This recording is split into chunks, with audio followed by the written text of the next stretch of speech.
Friends, ವಿಷಯ ಏನಪ್ಪಾ ಅಂತ ಅಂದ್ರೆ 2 ಡೇಸ್ ಬೇಕು ನಾನು ನನ್ನ ಹೆಂಡತಿ ಹತ್ರ ಹೊರಗಡೆ ಹೋಗಿ ದೋಸೆ ತಿನ್ಕೊಂಡ್ ಬರ್ತೀನಿ ಕಣೆ ಅಂತ ಅಂದೆ ಅಷ್ಟೇ.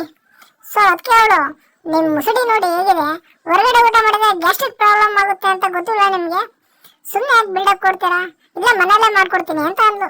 ಅಡುಗೆ ಮನೆಗೆ ಹೋಗಿ ನೋಡ್ತೀನಿ, ಆಲ್ರೆಡಿ ನೆಕ್ಸ್ಟ್ ಡೇನೆ ದೋಸೆ ರೆಡಿ ಆಗ್ತಾ ಇತ್ತು.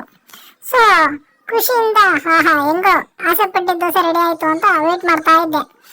ದೋಸೆ ಅನ್ನೋ ಒಂದು ಖುಷಿ, ಬಾಯಲ್ಲಿ ನೀರು ಬೇರೆ ಬರ್ತಾ ಇತ್ತು.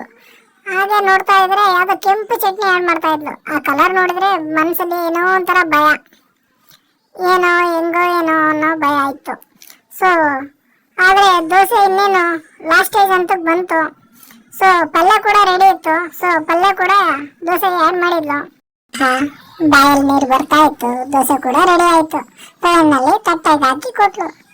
ಸರಿ, ಕನ್ಫ್ಯೂಷನ್ ಆದ್ರೆ ಅದು ನಮ್ಮ ಮನೆದಲ್ಲ, ಈಗ ಬಂತಲ್ಲ ಇದು ನಮ್ಮ ಮನೆದು.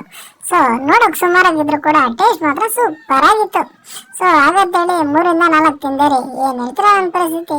ಆ ಕೆಂಪು ಚಟ್ನಿ ಅದಕ್ಕೂ ಅಯ್ಯೋ ಕಾಣಂಗಿಲ್ಲ ಬಿಡಂಗಿಲ್ಲ.